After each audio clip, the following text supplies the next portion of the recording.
రుచులు నేను మీ స్మార్ట్ విజయ. ఈరోజు నేను మష్రూమ్ బంగాళదుంప కర్రీ అయితే చేసి చూపిస్తానండి. మష్రూమ్ బంగాళదుంప కర్రీకి కావాల్సిన పదార్థాలు, తయారీ విధానం ఎలాగో చూద్దాము. ముందుగా మష్రూమ్ తీసుకుని 2-3 సార్లు ఉప్పు వేసిన వాటర్లో వేసి శుభ్రంగా కడగాలండి. కడిగిన తర్వాత ఇలా ముక్కలుగా అయితే కట్ చేసి పెట్టుకున్నాను. ఇప్పుడు తయారీ విధానం ఎలాగో చూద్దాము. ముందుగా స్టవ్ వెలిగించుకుని కడాయిని పెట్టి కావాల్సిన ఆయిల్ అయితే వేసేసుకున్నానండి. ఆయిల్ కూడా మనకి వేడైపోయింది.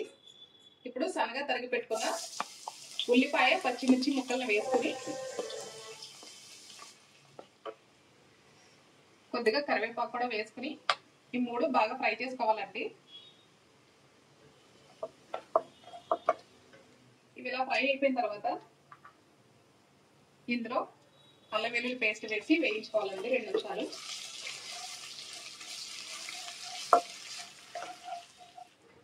ఇప్పుడు ఇందులో టమాటా ముక్కలు కూడా వేసి బాగా మగ్గించుకోవాలి.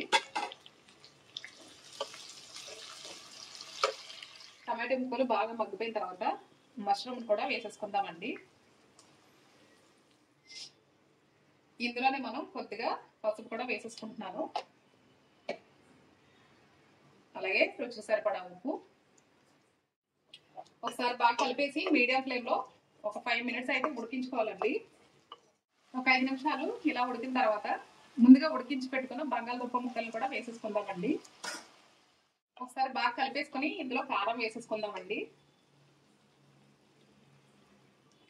కారం వేసి బాగా కలుపుకున్న తర్వాత కొద్దిగా వాటర్ వేసి మరొక 5 నిమిషాలు అయితే మీడియం ఫ్లేమ్లో ఉడికించుకోవాలండి. కర్రీ అయితే దగ్గర పడుతుంది కదండి. చివరిగా కొద్దిగా హోల్ గరం మసాలా అయితే వేసేసుకుంటున్నాను.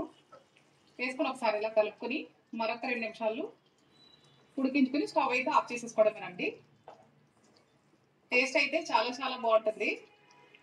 ఒకసారి మీరు కూడా ట్రై చేయండి. ట్రై చేసి ఎలా వచ్చిందో నాకు కామెంట్ చేయండి ఫ్రెండ్స్. ఈ రెసిపీ నచ్చినట్లయితే లైక్ చేయండి, షేర్ చేయండి. చూసారు కదండి, మనకి ఆయిల్ ఈ విధంగా పైకి వచ్చేసిందంటే కర్రీ అయితే రెడీ అయిపోయినట్లేనండి. స్టవ్ ఆఫ్ చేసేసుకుంటున్నాను.